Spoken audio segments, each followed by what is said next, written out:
World leaders are heading to Saudi Arabia to pay their respects in person after the death on Friday of King Abdullah. British Prime Minister David Cameron and French President Francois Hollande will be in Riyadh. The U.S. delegation is led by Vice President Joe Biden. King Abdullah died aged 90. He was buried in an unmarked grave in Riyadh after Friday prayers. King Salman, 79, pledged continuity after his accession to the throne. He also moved swiftly to appoint heirs and ministers, including one prince from the ruling dynasty's third generation. On Saturday, Mr. Cameron, Mr. Hollande, and Mr. Biden will take part in official ceremonies in the Saudi capital. Iran will be represented by Foreign Minister Mohammad Zarif. Why Saudi matters, in 90 seconds.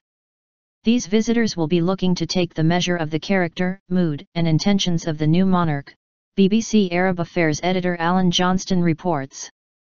King Abdullah died on Friday, weeks after being admitted to hospital with a lung infection, and he was buried later that day. U.S. President Barack Obama paid tribute to Abdullah as a leader who was always candid and had the courage of his convictions. Mr. Obama is shortening his 3-day trip to India, dropping a visit to the Taj Mahal, and will now fly to Saudi Arabia on Tuesday to meet the new king. UN Secretary-General Ban Ki-moon praised Abdullah's work to promote dialogue among the world's faiths. However, human rights groups said Saudi Arabia's human rights record had been dismal under Abdullah and urged Salman to do more to protect freedom of speech and women's rights. Amnesty International spokesman Neil Durkin described Abdullah's human rights legacy as disastrous, saying that endemic torture in police cells and in prisons remained. New appointments. Within hours of acceding to the throne, King Salman vowed to maintain the same policies as his predecessors. We will continue adhering to the correct policies which Saudi Arabia has followed since its establishment, he said. He named another of King Abdullah's half-brothers, Mukran, as the new crown prince.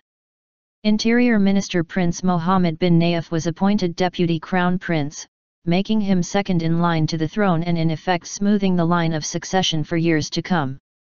Deputy Crown Prince Mohammed is a grandson of King Abdulaziz, usually referred to as Ibn Saud, the founder of modern Saudi Arabia.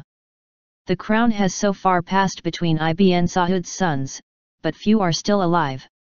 King Abdullah came to the throne in 2005 but had already been Saudi Arabia's de facto leader for 10 years because his predecessor, King Fahd, had been debilitated by a stroke. Abdullah had suffered frequent bouts of ill health in recent years, and King Salman had recently taken on the ailing monarch's responsibilities.